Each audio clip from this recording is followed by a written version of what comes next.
All right, guys. So the last two videos have been on the GJ and have been obviously about structure. Now, if you're a student of mine or if we've worked together in any capacity regarding Forex, you know that I am very technically focused and I am big on technicals. I am big on structure, flowing with the market, being able to recognize the adjustments in the market, being patient with the market, letting price come to you.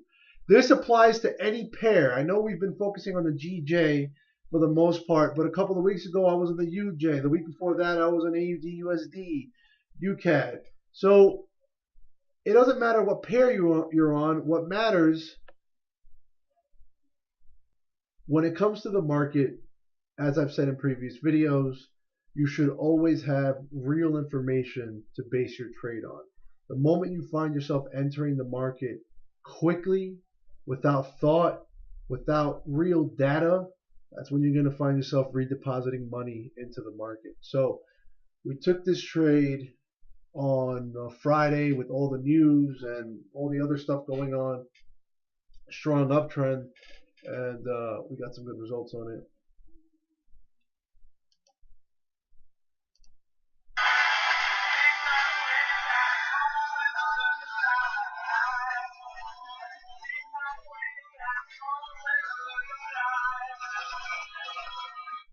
All right. So it's pretty simple. I mean, we've broken down a lot of different trades. I mean, we went through a couple of uptrends in previous videos. You know, we were like in this part of the market at one point, and then we ended up on this part of the market at another point. From here, in about a day and a half, we rose up 540 something pips. It was a lot of pips. Let's see how many days. 1, 2, 3 days. All right. This is less than 3 days because this happened towards the end of this day. Right. I showed you these trades. I showed you this trade. I mean, is it a mystery? It's not a mystery that that on the daily chart we're seeing the best parts of these trades. All right.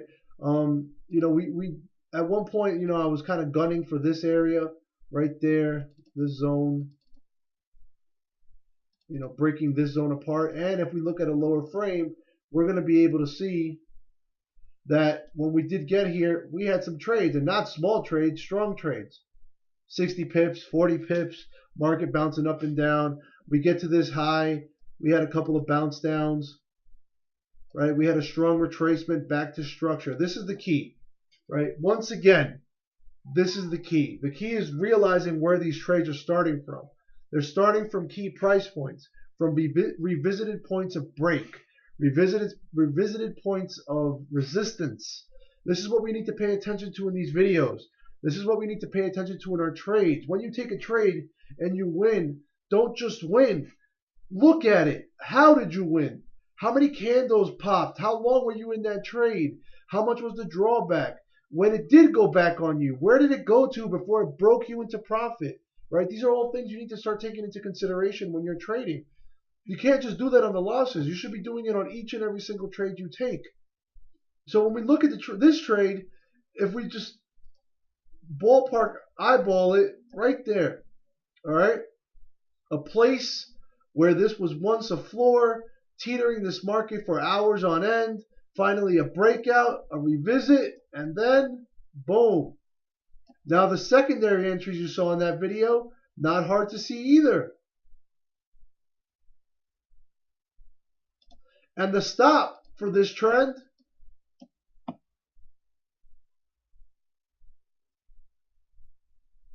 all right, missed it by a couple of pips. Honestly, I was trying to get down here, never made it. So I ended up cutting it once we got back like somewhere in this area. Once this thing retraced to this area and we started popping over, I just knew that was it.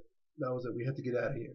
So all in all, 100 and something pips, secondary entry for like what, 50 something pips. But I need you guys to look at the way this was broken down. Look at where this thing is resisting. This was our target. We were trying to get here. If we look at an M15, you can really see how this thing is working out. You can see all the touches and the way price was just teetering in these areas before the drop comes right back.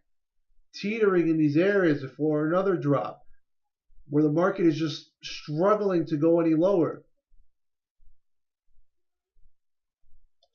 This is structure, guys and gals. Every single trade I take is based on higher frame structure. Whether the trade goes really far or not, you have a higher probability of it going really far, really strong on the higher frame. Is it always going to happen? No, not always. But you have a higher probability of it.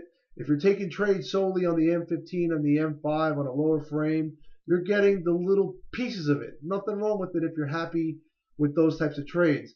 But I guarantee if you start really following the plan of going to a higher frame and still taking your scalps, 15, 20, and then your higher trades, 20, 30, 40, 50, with the higher frame data, you're going to have an easier time. You're going to find yourself being able to take 20 pips consecutively. So let's use an example here.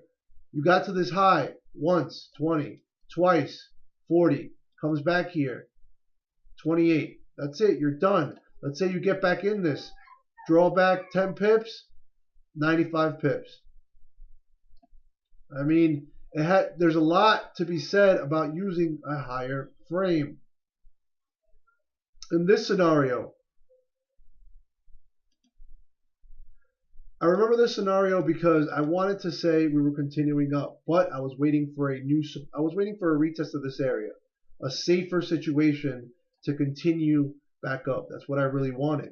Now, as I was in my second sleep, this thing started scaling up, comes back down, and retests the area of breakout. Where it once just died, it comes back to test this area for safe entries. 47, continuation, 143. When we came back down here, a drawback of 30-something pips. Now, if you're paying attention, you would see that this candle is massive. You don't go for the reversal immediately on a candle like this, right? You at least wait for a new candle, right? You're not taking the shot that this thing is just going to freeze just because we got here. Now, eventually, the body of the candle created in this area. You got to be very careful about just jumping into things. Let price show you its hand, or show you as much of its hand as it's going to show you.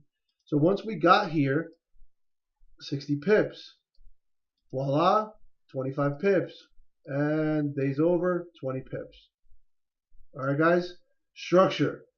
Do your best to get in with structure. It will also allow you to get out of bad trades. When you get in with structure, when you follow price, when you do your best to get in on things very closely, don't give away the 5 to 10 pips. Remember, if you're only taking 25, 30, 35 pip trades and you're giving away 7 or 8 pips of sharpness, you're doing yourself a massive disservice. Those 8 pips, 7 pips, 10 pips can be the difference between you having to stay in this trade for the next 3 hours and you being out in one candle. Be sharp. Let price come to you. Follow your rules. Use data to your advantage.